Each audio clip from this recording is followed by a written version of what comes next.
أهلا وسهلا بك يا صديقي في حلقة جديدة ومهمة ونارية جدا عن اقتراب اللاعب جاكسون موليكا من النادي الأهلي مرة أخرى بعد متابعة جاكسون موليكا لحساب أمير توفيق مدير التعاقدات بالنادي الأهلي، والناس كلها ربطت إن جاكسون موليكا خلاص هيكون متواجد في النادي الأهلي لمدة 6 شهور على سبيل الإعارة مع حقية البيع.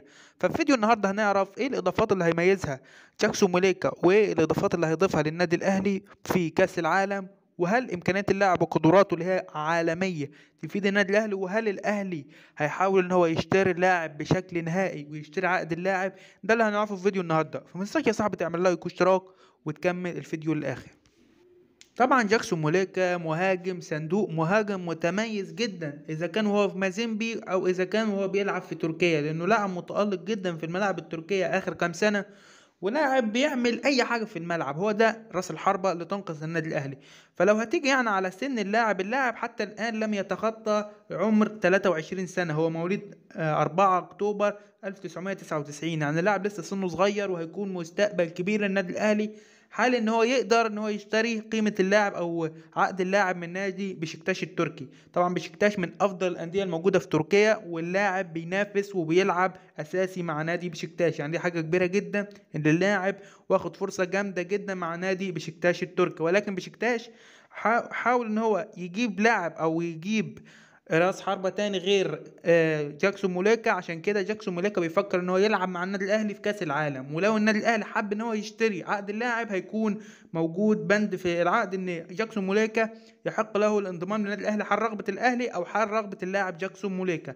فخلينا نبدا في احصائيات اللاعب جاكسون موليكا، وخلينا نبدا من المواسم القريبه، احنا مالناش دعوه بالمواسم البعيده. المواسم القريبه من موسم 2021 2022 لعب مع قاسم باشا التركي احد الانديه الكبيره في تركيا ونادي تريزيجيه السابق. لعب معاهم 14 مباراه، سجل من خلالها 12 هدف وعمل 4 تمريرات حاسمه لزملائه وخد انذارين. يعني لاعب مؤثر جدا في الدوري التركي وانديه كبيره اللي بيلعب في تركيا، ولاعب بيخلص اي حاجه. يعني انت من 14 مباراه مسجل 12 هدف ويا سلام. وكمان لسه لما رجع تاني لبشكتاش التركي في نفس الموسم لعب 2022 2023 لعب مع نادي بشكتاش 14 مباراة وسجل 4 أهداف وعمل تمريرة حاسمة، ولعب في كأس تركيا مباراتين وسجل هدف. يعني لاعب إمكانياته التهديفية عالية جدا في الدوري التركي، وإن هو بيلعب مع أندية كبيرة. يعني هو معظم الانديه اللي بتلعب على الانديه الكبيره في تركيا بتعمل تكتلات مع النادي الاهلي زي النادي الاهلي كده. يعني في تكتلات كبيره مع جاكسون موليكا وفرق جاكسون موليكا لانها من الفرق الكبيره جدا في تركيا.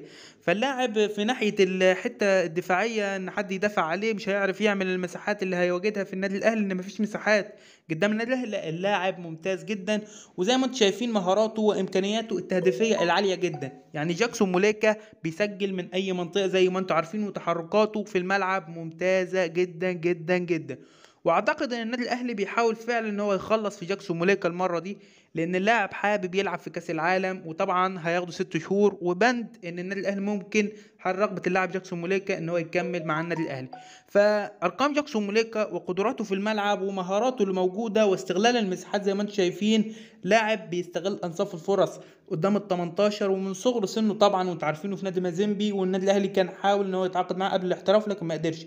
فاللاعب زي ما انتم شايفين لاعب امكانياته كويسه وقدراته عالميه، لاعب ممتاز جدا ولسه سنه صغير. والاهلي لو قدر ان هو ياخد العقد بتاعه من نادي بشكتاش التركي هيكون صفقة ممتازة جدا للنادي الأهلي. وطبعا جاكسون موليكا كان معروض أكتر من مرة على النادي الأهلي، ولكن جاكسون موليكا صفقة عالمية، وفعلا هي دي الصفقة اللي تنقذ النادي الأهلي. فيا ريت يا صاحبي تكتب رأيك تحت في اللاعب وإمكانياته وقدراته زي ما أنت شايف. يعني لاعب بيخلص في كل منطقة من الملعب، بدماغه شغال بيمينه شغال، متواجد في منطقة الجزاء بشكل كثيف جدا جدا، وصعب ان هو يضيع الفرص ديات اللي بتيجي لمهاجمين النادي الاهلي وبيضيعوها بشكل كبير. فجاكسون موليكا خلاص كده، جاكسون موليكا راس حربة هداف قناص بيتحرك بيعمل اي حاجة في الملعب. هو مهاجم صندوق، هو اللي بيسجل اي هدف من اي كرة عرضية من اي فرصة هتديها على السرعات على المساحات، كل حاجة موجودة مع جاكسون موليكا. فبس يا صاحبي ده كان جاكسون موليكا واللي هيفيد النادي الاهلي ولا لا. فما تنساش تقول لي رايك في اللاعب وهل هيفيد النادي الاهلي في كاس العالم، ويا ريت تعمل لايك واشتراك في القناه عشان نوصل لاكبر عدد